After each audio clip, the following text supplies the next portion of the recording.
이제 오늘 드디어 지리한 1장을 마치고 이제 2장 예수님의 첫 표적의 사건으로 넘어갑니다. 이 본문에 대한 개인사적인 기억들이 참 많습니다. 2012년 7월 1일 제가 우리 삼일교회 부임한 첫 주일입니다. 그때 첫 설교를 이 본문을 가지고 했던 거 기억하시나요? 벌써 6, 7년 전 일이니까 기억한다는 건 무리죠. 그리고 또 하나의 개인사적인 기억은 제가 오래전에 모 교회 부목사로 이제 면접을 보는데 아주 독특한 면접을 치루었습니다. 이렇게 큰 홀에 장로님들 20분이 쫙 면접관으로 앉아 계시고, 그때 제가 이제 30 막 넘긴 초반이었거든요. 그리고 이제 중앙에 담임 목사님이 앉아 계시는데 즉석에서 본문을 줍니다. 무슨 예제도 없고, 그리고 그 본문을 가지고 5분 동안 그 상황 앞에서 설교를 해야 되는 테스트를 한 적이 있습니다. 얼굴이 하얗게 질리고 횡설수설하다가 마친 아주 아찔한 기억이 제게 있어요. 그때 본문이 요한복음 2장 바로 이 본문이었어요. 그래서 제게는 이 본문이 참 잊을 수 없는 평생의 구절이 됐는데 하필 오늘 이 본문이 이제 주어졌습니다. 저는 부임하면서 이 본문을 가지고 첫 번째 설교를 했던 이유가 있습니다. 이 본문만큼 예수 그리스도의 정체성과 교회론적인 본질을 담아낸 본문도 드물다 싶을 정도로 아주 중요한 본문입니다. 그래서 이 본문은 오늘 하루에 마칠 분량이 아니라서 이제 다음 주까지 이어 설명을 드릴 텐데, 오늘은 이 본문이 갖는 성경 전체에서의 위치를 말씀드리고, 다음 주는 이 본문에 등장하는 인물들의 각각의 다른 시선, 그리고 다른 반응들에 대해서 우리의 믿음의 현주소를 확인해 보는 아주 의미 있는 시간이 될 것입니다. 오늘 이 본문을 좀 보도록 하죠. 2장 1절을 좀 한번 볼까요? 사흘째 되던 날, 이렇게 시작을 하죠. 자, 여러분, 이 사흘이라는 숫자는 우리 기독교적으로도 굉장히 중요한 수치가 됩니다.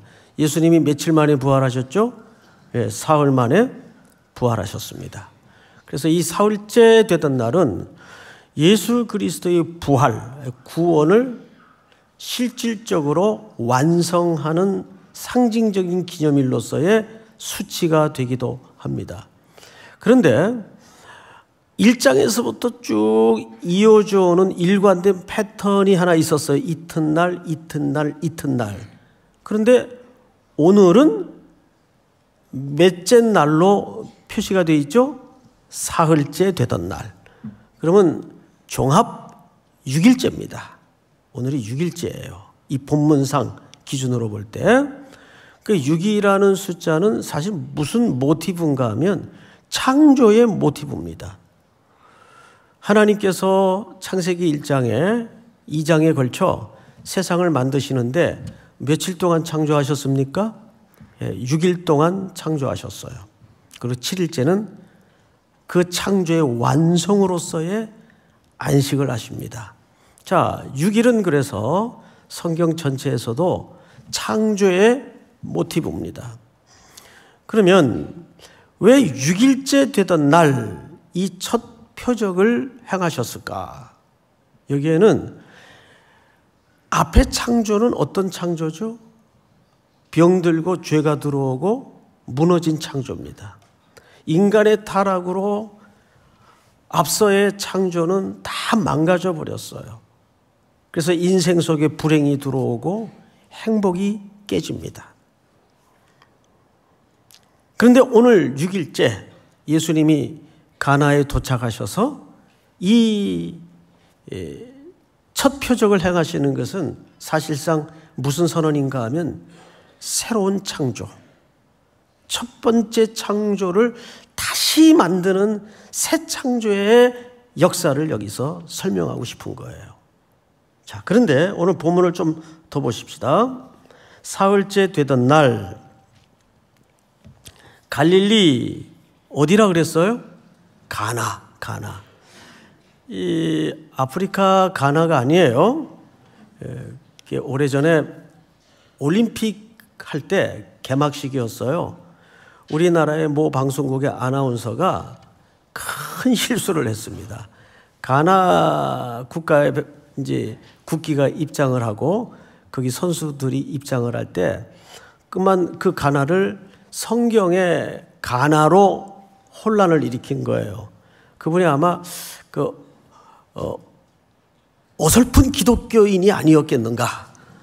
그래서 차라리 그걸 몰랐다면 그 실수를 안 했을 텐데, 이 가나가 성경에도 나오죠? 막 이래 버렸어요. 그래서 뭐 그 다음에 막 댓글에 장난이 아니었어요. 무식해도 유만분수지 막 그러면서 뭐 그렇게까지 매도할 일은 아니겠고 그냥 실수인데, 이 가나는 갈릴리 가나를 얘기합니다. 자, 그런데 왜 하필 가나일까? 요한복음 21장 2절을 한번 볼까요? 띄워주세요. 시작. 시몬 베드로와 디두모라 하는 도마와 갈릴리 가나 사람 나다나엘과 세베대의 아들들과 또 다른 제자 둘이 함께 있더니, 여기 보니까 갈릴리 가나 사람 누구가? 나다나엘과, 나다나엘은 1장에 등장했던 그 인물이에요. 그런데 그 나다나엘이 여기 사람이에요. 가나 사람이에요. 자, 그러면 나다나엘에게 지난주 예수님께서 뭐라고 말씀하셨죠? 네가 더 큰 일을 보리라. 그 더 큰 일이 뭐예요? 오늘 가나에서 펼쳐지는 예수 그리스도의 오신 목적 진술이에요. 그래서 1장의 이야기와 오늘 이야기는 아주 긴밀한 연관성을 갖고 있습니다. 바로 나다나엘의 고향이기도 합니다. 그 나다나엘에게 예수님은 네가 본고로 믿느냐? 이보다 더 큰 일을 보리라. 자, 그 큰 일이 뭘까? 자, 한번 보십시다. 가나에 어떤 일이 있었나요? 혼례가 있었어요. 혼례. 자, 앞을 잠깐 보실까요? 야, 이러다가 이거 11장 다 끝날래나? 걱정하지 마세요. 다음 주까지니까. 유대인의 혼례는 굉장히 깁니다. 사실상 1년 동안 결혼식을 진행해요. 첫 번째 결혼식은 신부 집에서 합니다. 이걸 정혼이라고 그래요. 이거 법적으로 부부가 되는 겁니다. 그런데 육체적인 관계는 갖지 못해요. 즉 요셉과 마리아가 그런 관계에 있었습니다. 이게 정혼이에요. 이게 결혼입니다, 사실상. 그리고 정혼이 마쳐지면 신랑은 자기 집으로 돌아가죠. 그리고 돌아가서 한 1년 남짓 동안 헤어져야 됩니다. 그럼 이 동안에 뭐 하느냐? 신부는 자기 집에서 신부 수업을 해요. 그리고 신랑은 자기 집으로 돌아가서 아내를 데려다가 살 집을 만들기 시작합니다. 그래서 요한복음 14장에 보면 내가 너희를 위하여 처소를 예비하러 가노니, 이런 표현 기억나시죠? 이게 사실 결혼관계예요. 그런데 놀랍게도 성경의 모든 이야기는 혼인으로 시작해서 혼인으로 끝이 납니다. 결혼 이야기예요. 잘 생각해 보세요. 아담을 만들고 외로워 보여서 하와를 만들어 하나님께서 친히 주례를 서시고 부부로 결합해 주셨습니다. 근데 이 속에 죄가 들어옴으로써 부부관계는 망가져요. 부부관계가 깨지면서 온 땅에 행복이 깨집니다. 온 땅에 무질서하게 됩니다. 죄가 들어오고 살인이 들어오고 병이 들어오고 사망이 찾아오고. 이것이 첫 번째 창조의 혼란이에요. 그런데 마지막 요한계시록, 성경의 마지막 책에는 뭘로 끝나죠? 혼인잔치로 끝이 납니다. 기억나시죠? 누구와 누구의 혼인잔치로 끝이 나나요? 어린 양이신 우리의 영원한 신랑과 신부인 우리와 혼인잔치로 요한계시록은 끝이 납니다. 그러니까 정확한 의미에서 성경 전체의 이야기는 웨딩 스토리예요. 무너진 결혼을 어린 양이신 우리의 참된 신랑과 혼인잔치로서 그 깨어짐을 회복하는 사건으로 구원의 이야기는 마감이 됩니다. 그리고 그 이야기를 가장 정밀하게 담아낸 이야기가 오늘 가나에 베풀어진 이 기적의 사건이에요. 자, 그런데 보통 저는 기적이라고 표현을 했지만 신학적으로는 이것이 기적이 아니고 표적이라고 얘기를 합니다. 자, 그러면 여기에서 표적과 이적의 차이는 뭘까요? 이적은 죽은 사람이 살아나고 병든 자가 고쳐지고 눈먼 자가 눈이 열어지고 이거 다 기적, 이적이에요. 근데 왜 그런 거는 표적이라고 하질 않죠? 성경의 표적은 몇 가지밖에 없어요. 그리고 표적이라는 말은 기적과 이적과는 달라요. 표적이라는 말은 정확하게 사인이라는 뜻입니다. 표지판이라는 뜻이에요. 이 표지판은 기능이 뭐죠? 어디를 가르치고 어디를 가리키고 지향하는 도구로서 쓰여집니다. 그러니까 성경에서 이적과 표적은 구분해서 읽어낼 줄 알아야 되는데 정확하게 구분해서 번역이 돼 있어요. 자, 그런데 표적은 전부 어디를 가리키냐 하면 예수 그리스도께서 죽으심으로 가는 그 길목을 가리키는 거예요. 거기에 중간중간에 적소에 필요할 때마다 그 표적이 드러납니다. 요나의 표적, 이적이라고 하지 않죠. 다 그리스도의 죽음과 고난을 말할 때 표적이라는 말을 써요. 자, 그래서 오늘 성경을 또 보십시다. 그 혼례가 있어 예수의 어머니도 거기 계시고. 자, 보통 요즘이나 이때나 사람 사는 세상은 그 속성이 비슷했던 것 같아요. 요즘도 여기 결혼식장에 갔는데 홀이 썰렁하면 그 혼주의 그 사회적 지위나 영향력을 대충 알 수 있죠. 그래서 유대인들은 워낙 또 이렇게 명분론자들이기 때문에 이 혼인의 경우에는 평소에 웬만큼 그 소원해도 그날은 다 초청을 합니다. 그런데 그 초청에 응하지 않을 경우에는 그 당시 사회적 통념 속에서 굉장히 불손한 취급을 받아요. 대먹지 못한 취급을 받아요. 그래서 웬만한 관계가 아니고는 다 초대에 응하도록 되어 있습니다. 그런데 이 자리에 지금 예수님의 어머니가 초대되었을 뿐만 아니라 예수님과 그의 제자들도 초대되어 있어요. 그런데 예수님의 어머니는 그 잔치의 내밀한 상황을 잘 알 수 있을 정도로 어떤 친밀한 관계의 가정이었던 것 같습니다. 꼭 친척이다라고까지는 말하기가 좀 어려워요. 성경이 그 말을 하지 않기 때문에. 어쨌든 예수님의 어머니가 여기 초대되어 있습니다. 성경을 또 보십시다. 3절. 포도주가 떨어진지라. 자, 여러분,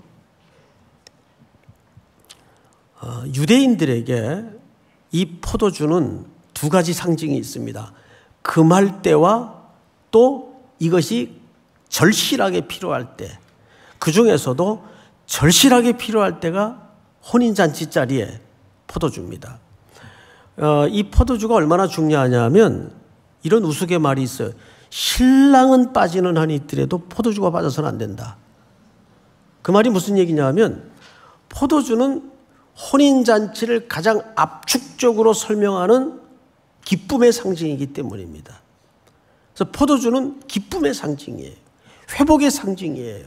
즐거움의 상징이에요. 그런데 그 상징이 동의나거나 떨어졌다? 이거는 혼주에게는 치명적인 수치입니다. 고개를 들고 다닐 수 없을 정도로 난감한 상황이 벌어진 거예요.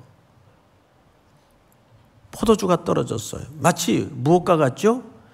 행복해야 될, 가장 즐거워야 될 잔치자리에 기쁨과 행복과 즐거움이 중단된 겁니다. 뭘 뜻할까요?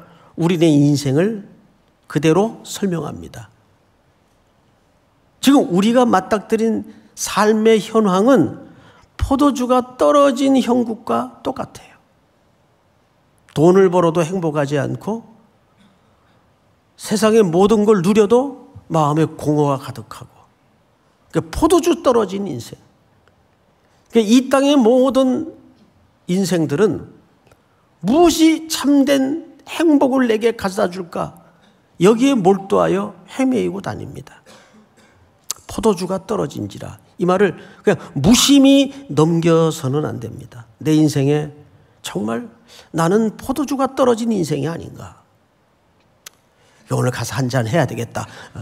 이렇게 이해하시면 안 돼요. 네?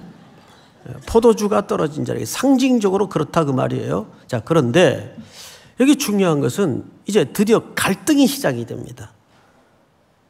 뭐냐면 예수님의 어머니가 예수에게 이르되 저들에게 포도주가 없다 하니, 자, 이게 참 이상하게 느껴져야 정상이에요. 예수님의 어머니는 무슨 심정으로, 무슨 의도로 아들에게 포도주가 없다고 얘기했을까요? 그러면 무슨 뜻입니까? 그 말이. 야, 네가 좀 어떻게 해보련? 이 뜻이에요. 그렇죠? 예. 자, 더더욱 이상해요. 아니, 그걸 하필 왜 아들에게 얘기를 해요? 여기에서 예수님의 어머니가 아들에 대한 인식을 엿볼 수가 있어요. 예수님의 어머니는 예수님이 출생할 때부터 어떻게 출생이 이루어졌는지 가장 잘 아는 분이 모친입니다. 남녀의 관계 없이 성령으로 잉태되고 하나님의 고지로 이루어졌다는 것을 어머니가 가장 잘 알아요. 남다른 출생인 것을 자기도 경험했고 아들도 그런 존재인 걸 누가 가장 잘 알아요? 이 어머니가 잘 알아요. 그래서 이 마리아는 아들에 대한 인식이 적어도 평범한 인생은 아니라는 걸 알고 있습니다. 최소한 특별한 존재로서 선지자 이상은 되는 존재가 아니겠는가 정도로 이해를 갖고 있어요. 자, 그래서 그 아들에게 얘 포도주가 떨어졌단다. 이 말 속에는 네가 지금 벌어진 이 현황에 대해서, 사건에 대해서 어떻게 좀 해보련 이 뜻입니다. 그러니까 이 말은 결국 무슨 얘기입니까? 이 사건을 좀 해결해 줄 수 있겠니? 그때 얘 어머니 이렇게 대답을 했다면 예수님은 뭐가 되죠? 그 해결사가 되는 거예요. 사건 해결사. 그러니까 예수님의 어머니는 정확하게 육적인 차원에서의 요구를 한 겁니다. 지금 이렇게 난감한 상황이 벌어졌는데 네가 어떻게 좀 이 상황을 해결해 줄 수 있겠니? 그 정도 능력이 있는 걸로 인지를 했기 때문에. 자, 그런데 4절을 볼까요? 예수께서 이르시되 여자여 나와 무슨 상관이 있나이까? 자, 이 갈등의 갈등을 더 증폭시키는 이해할 수 없는 대답으로 대꾸를 하십니다. 두 가지입니다. 여자여라는 호칭이에요. 귀나이.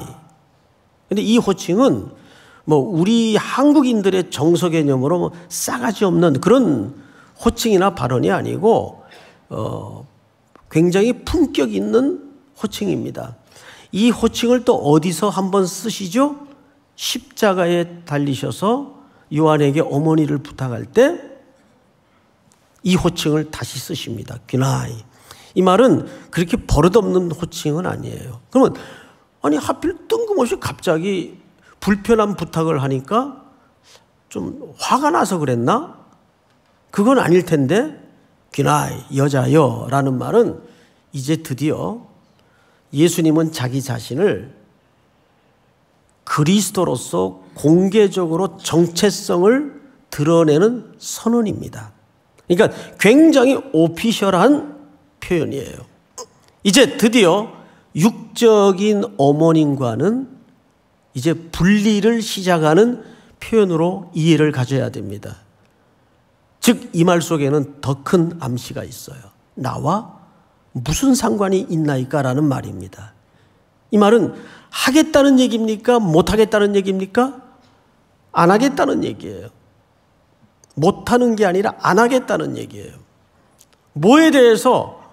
어머님이 요구하시는 육적인 요구에 대해서는 제가 응할 수가 없습니다. 그 육적인 얘기는 뭐죠? felt need예요. 현장의 필요를 채워주는 일이에요. 그런데 예수님은 그거에 대해서 거절을 하신 거예요. 그리스도로서 거절을 하신 거예요. 이것이 나와 무슨 상관이 있습니까? 이것이 내게 무슨 의미가 있습니까? 이 말이에요. 이 말 속에는 이런 의미가 함께 녹아져 있는 거죠. 나는 사건 해결사로서 이 땅에 온 것이 아닙니다. 그리스도로 왔습니다. 메시아로 왔습니다. 그러니까 드디어 하나님의 아들로서의 자기 정체를 공포하시는 사건이에요. 자, 요한복음 1장에서 내내 요한이 강조하여 썼던 목적이 뭡니까? 예수는 하나님의 아들이라는 소개입니다.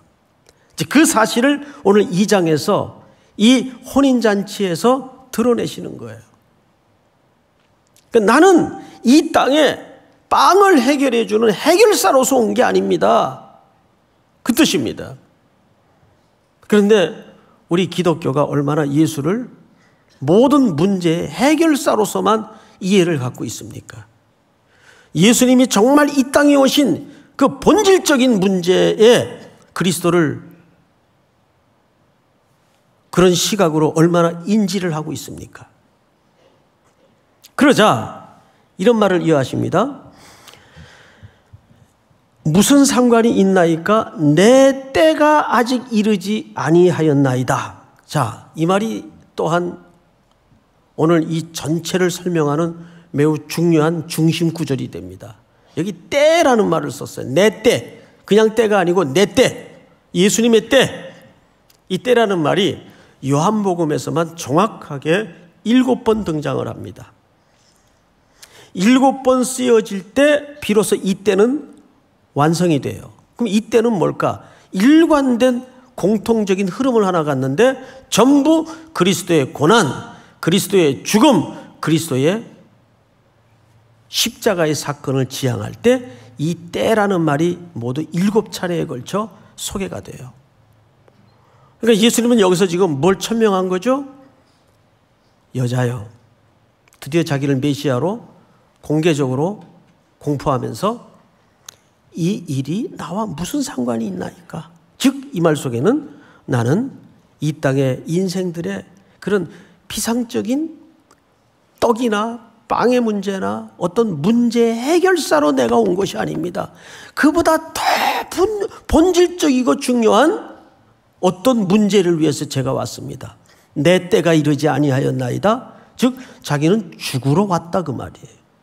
그 말 속에는 그래야만 이 인류가 처한 가장 본질적인 문제, 죄의 문제가 해결될 수 있기 때문에, 대속될 수 있기 때문에 우리를 용서할 수 있고 아버지께서 그렇게 찾고자 나를 보내신 목적을 그래야만 이룰 수 있다는 이야기를 이렇게 하는 거예요.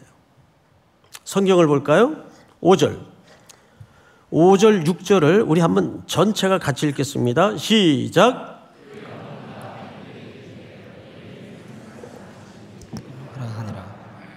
거기에 유대인의 정결 예식을 따라 두세 통 드는 돌 항아리 6이 놓였는지라.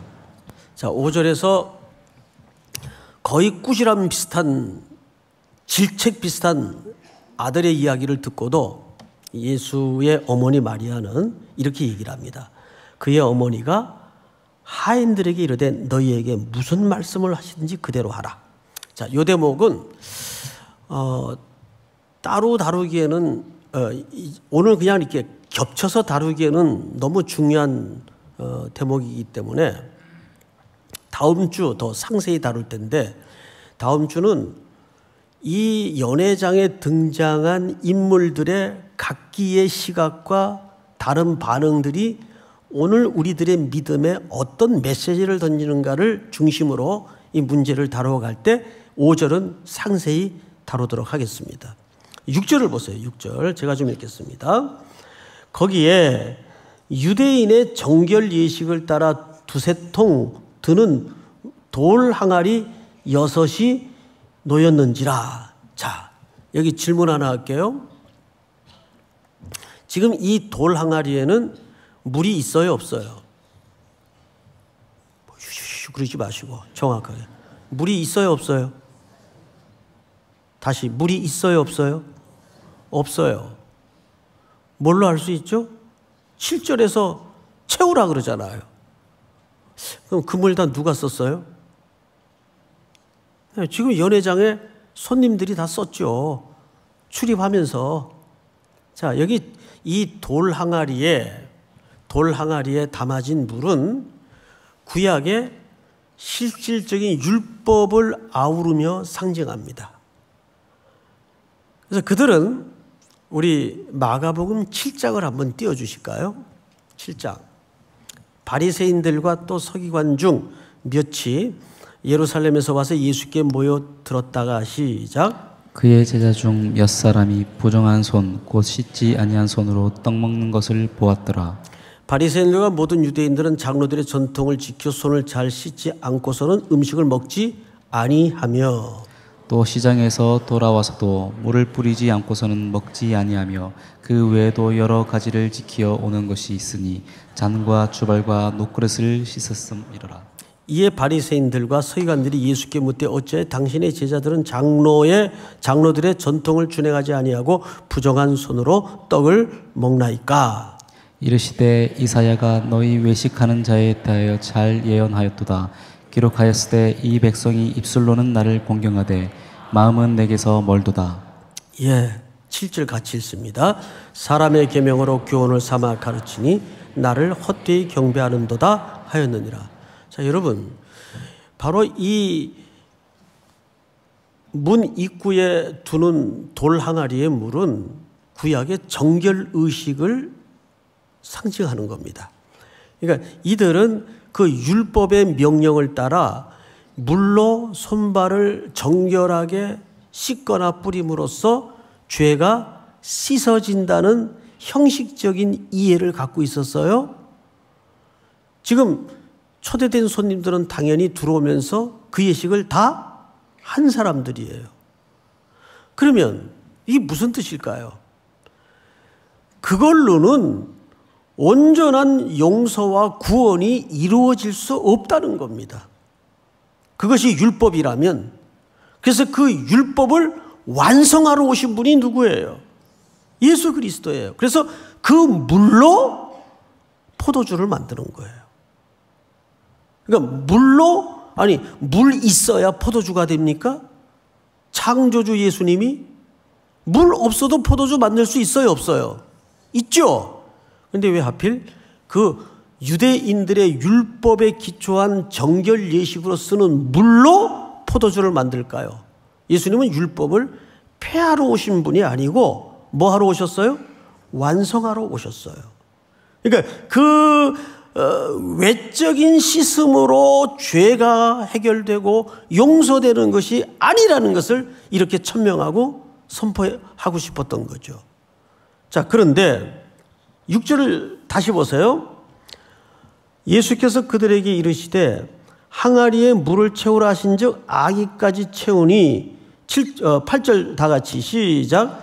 이제는 떠서 연회장에게 갖다 주라 하심에 갖다 주었더니 연회장은 물로 된 포도주를 맛보고도 어디서 났는지 알지 못하되 물도온 하인들을 알더라. 연회장이 신랑을 불러 10절 시작. 말하되 사람마다 먼저 좋은 포도주를 내고 취한 후에 낮은 것을 내거늘 그대는 지금까지 좋은 포도주를 두었도다 하니라. 자, 여러분 이제 저를 보십시다. 오늘 본문에 그 헷갈림의 하이라이트가 바로 여기에 있어요. 분명 예수님은 어머니에게 대답할 때는 해줄 것처럼 말씀하셨습니까? 거절한 듯 보였습니까? 거절한 듯 보였어요. 근데 항상 예수님의 행동 양식이 요한복음에 이렇게 나타납니다. 처음에는 안 할 것처럼 말씀하세요. 근데 나중에는 몰래 혼자 또 거기에 가세요. 나사로도 보면 처음에는 안 할 것처럼 말씀하세요. 근데 나중에는 살려내세요. 왜 그럴까요? 밀당하시는 건가요, 우리하고? 그건 아닐 게고. 예수님은 첫 번째 거절하시는 것은 인간의 인간적인 요구를 따라 원하는 것은 응답하지 않는다는 뜻입니다. 인간의 필요를 따라 요구되어지는 것은 거절하신다는 뜻입니다.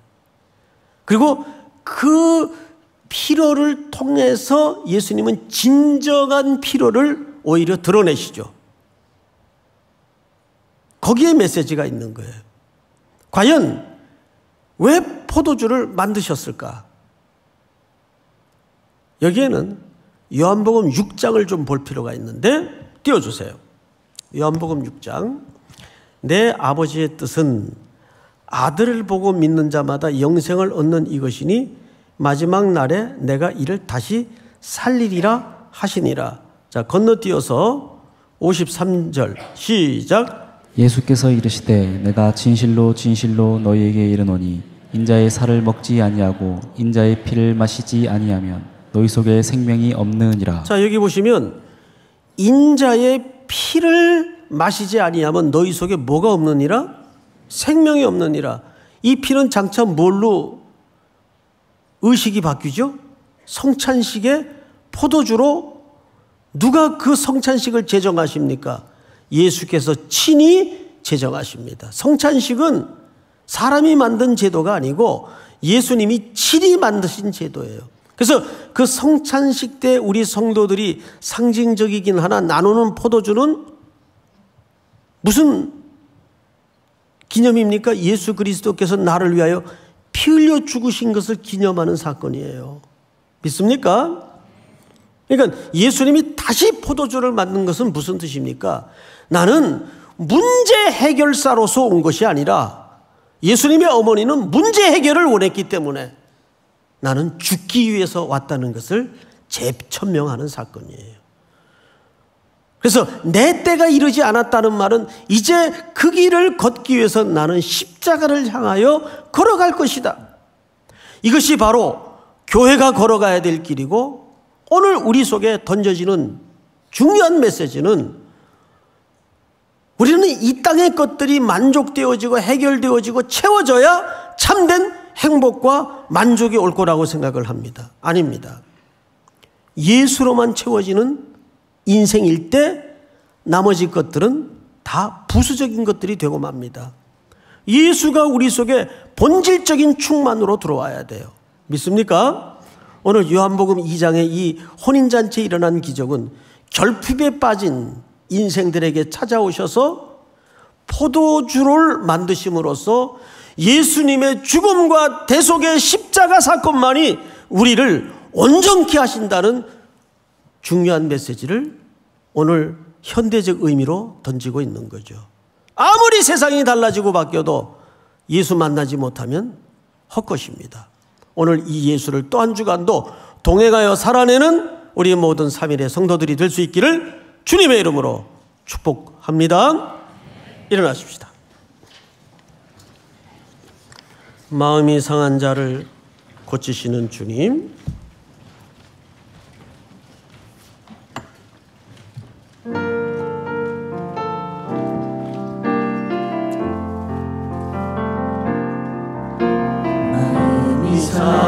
약한 자를 고치시는 주님, 하늘의 아버지 늘 주관하소서. 주의 길로 인도하사 자유케 하소서. 새 길을 행하사 붙게 하소서. 의의 줄이고 목이 마르니 성령의 기름 부으소서. 의의 줄이고 목이 마르니 내 잔을 채워 주소서. 성령으로 채우사 주보게 하소서. 주의 임재 속에 은혜 알게 하소서. 주 뜻대로 살아가리 세상 끝날까지. 나를 믿으시고 새날 열어주소서. 위에 줄이고 목이 마르니 성령의 기름 부으소서. 위에 줄이고 목이 마르니 내 잔을 채워 주소서. 위에 줄이고 위에 줄이고 목이 마르니 성령의 기름 부으소서. 위에 줄이고 목이 마르니 내 잔을 채워 주소서. 우리 한번 기도합시다. 머리 숙여 기도할 때 방금 올려드린 이 찬송의 고백처럼 의인은 예수 그리스도 뿐입니다. 그분으로 목이 마르게 하시고 그분으로 채워지는 또 한 주가 될 수 있도록 이끌어 주시옵소서. 또 여러분들이 이 시간 가지고 나온 모든 삶의 고단한 문제를 오늘도 예수 그리스도의 선언 속에 해결받는 은혜를 허락해 주시옵소서. 주여 부른 다음에 소리내어 통성으로 기도합니다. 주여